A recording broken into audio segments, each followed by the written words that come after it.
আমি কি করি? কারণ ইবাদতের বাহিরে একজন মুসলমান অন্য কোনো কাজ করতে পারে না, এটা সম্ভবই না। আল্লাহ বলছে ওমা খলাকতুল জিন্না ওয়াল ইনসা, আমি মানুষ এবং জিনকে সৃষ্টিই করি নাই, হ্যাঁ করছি একমাত্র আমার ইবাদতের জন্য। ইনসানিয়তের ইবাদতের বাইরে কোনো কিছু করার সুযোগই নেই। তুমি ঘুমের আগে সুন্নাত অনুযায়ী ঘুমাও, ঘুমের দোয়া পড়ো, জিকির করতে করতে ঘুমাও। তুমি ঘুমায় গেছো, তোমার জবান বন্ধ, কিন্তু ফেরেশতাদের কলম বন্ধ থাকবে না। আল্লাহ ডাক দিয়ে কি বলে জানেন আপনারা? আল্লাহ ফেরেশতাদেরকে ডাক ধরে, ফেরেশতারা আমার বান্দা বান্দি যে সজাগ থাকতো কি করতো? বলে মাওলা জিকির করতো। হাদিসের মধ্যে আছে বলে মাওলা কি করতো? বলে জিকির করতো। বলে ওর চোখের মধ্যে ঘুম কে দিছে? বলে তুমি দিছো। বলে যা, যেই মাওলায় আমি তাকে ঘুম দিয়া দিছি, জেতা থাকলে, সুস্থ থাকলে, সবল থাকলে, দিশে থাকলে, মানে সজাগ থাকলে জিকির করতো, যতক্ষণ নিঃশ্বাস চলতে থাকবে জিকিরের সওয়াব লিখতে থাক, আমলনামায় লেখা থাকবে। বুঝে কি মজা না? এমনি মজা, সবই মজা। আপনি পালা দিয়ে মাপবেন, সওয়াব লেখা হইতে থাকবে। আজকে যারা ওয়াজ নসিহতে আসছেন দ্বীন শিখার জন্য, যত শ্বাস নিঃশ্বাস ত্যাগ করছেন, যতটা কদম বাড়াইছেন, প্রত্যেকটা কদমে কথা কয় না কেন? ন্যাক ছিল কি ছিল না? এটার নাম ইবাদত। অর্থাৎ তোমাকে আমাকে ইবাদতের বাইরে কোনো কিছু করার জন্য আমার মাওলা বানায় নাই, করার কোনো সুযোগও নাই। এর জন্য মুমিনের প্রত্যেকটা কাজ ইবাদত। ওমা খালাকতুল জিন্না ওয়াল ইনসা ইল্লা লিয়াবুদুন। জোরে বলেন সুবহানাল্লাহ।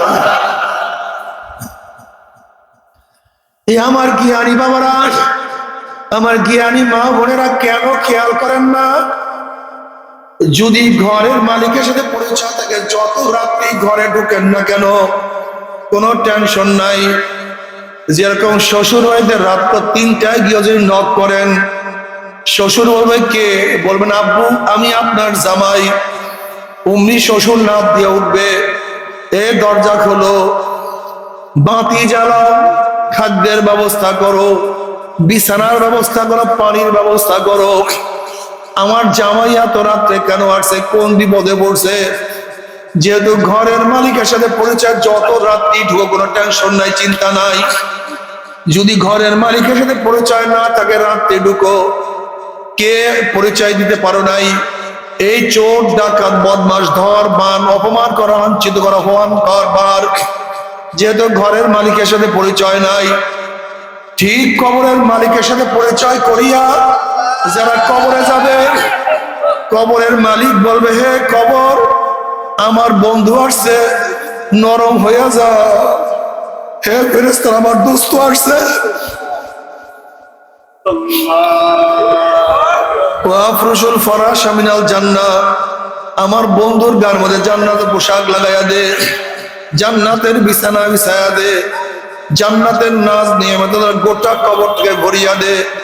মাওলা তুমি কবুল করিয়া নাও। কিয়ামতের মালিকের সাথে পরিচয় করিয়া দিয়ে কিয়ামতের ময়দানে উঠতেই পারো।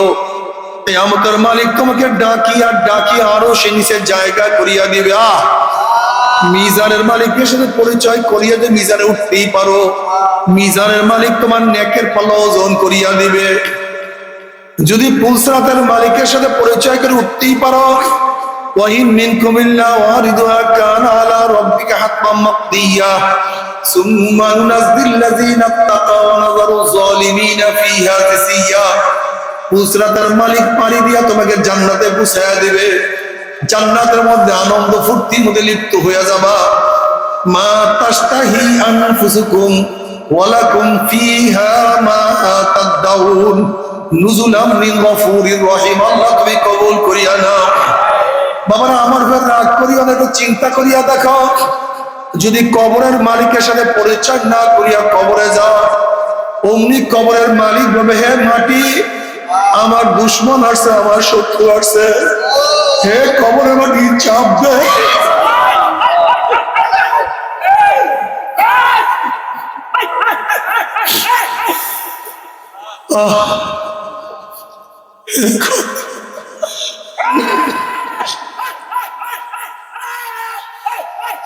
কবরের মাটি চাপ দে, অমনি কবরের মাটি 1 বছরের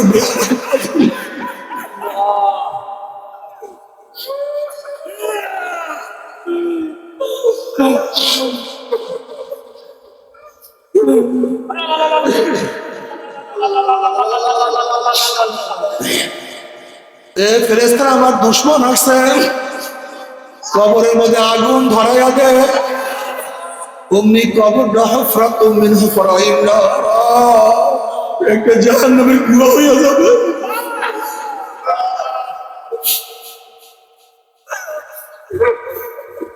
সাপ জড়াইয়া দাও, অমনি সাপ প্যাঁচ মারবে। নবী আলাইহিস সালাতু ওয়াস সালাম ফরমাল্লাহু নাফাকা ফিল আরদি মা আনবাতাত কাতরা, ওই কবরের সাপ দুনিয়ার কোন প্রাণ থেকে যে একটু ফুক মারত, গাছপালা তরুলতা পুড়িয়া সব সারকার হইয়া যাইত, একটা ঘাস পর্যন্ত মাটির উপরে মাথা তুলতে পারত না।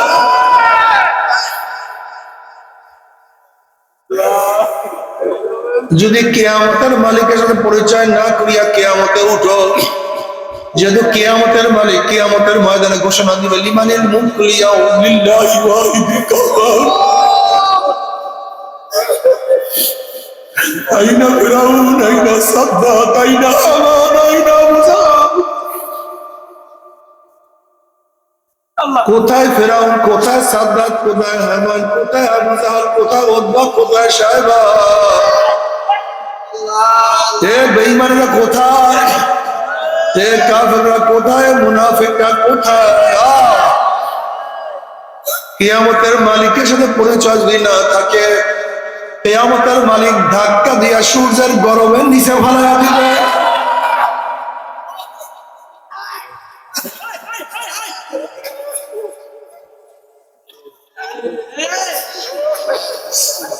যদি মিজানের মালিক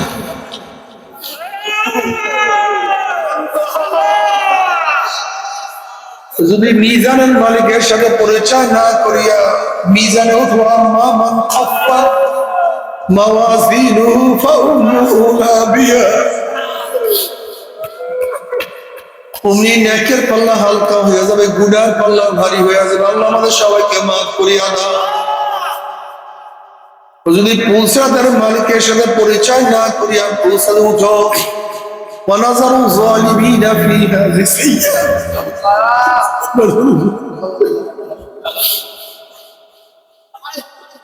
অমনি পুলসাদের উপর থেকে জালেমরা ঘুম করে জাহান্নামে পড়িয়া যাবে। জাহান্নামে পড়ার পরে 1 বছর 10 বছর 30 বছর নয়, 70 বছর পর্যন্ত, 70 বছর পর্যন্ত জাহান্নামের নিচে, আগুনের নিচে যাইতেই থাকবে, যাইতেই থাকবে। ডাইনে আগুন, বামে আগুন, উপরে আগুন, নিচে আগুন।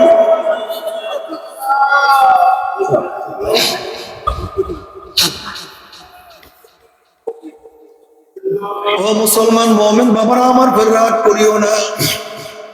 ও আমার পর্দার মা বোনেরা, আমার উপর রাগ করিও না। তুমি তোমার কবরে রওনা করছো, আমি আমার কবরে রওনা করছি। তুমিও যেই মাওলার সামনে দাঁড়াবা, আমিও সেই মাওলার সামনে দাঁড়াবো।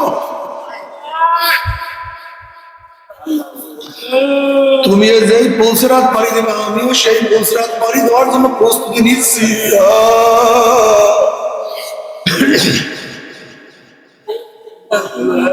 তুমি কি জানো জাহান্নামের অবস্থাটা কি হবে? জাহান্নামীদের ঘর হবে আগুনের, তাদের খাট হবে আগুনের, তাদের বিছানা হবে আগুনের, তাদের পোশাক হবে আগুনের, তাদের খাদ্য হবে আগুনের, তাদের পানি হবে আগুনের। আল্লাহ তাসলা নারান হামিয়া তুসকা মিন আইনিন আনিয়া লাইসা লাহুম তুআমুন ইল্লা মিন দারি। মাফ করিয়া দে মালিক, মালিক মাফ করিয়া দে। সবাইকে মাফ করিয়া দাও, সবাইকে মাফ করিয়া দাও।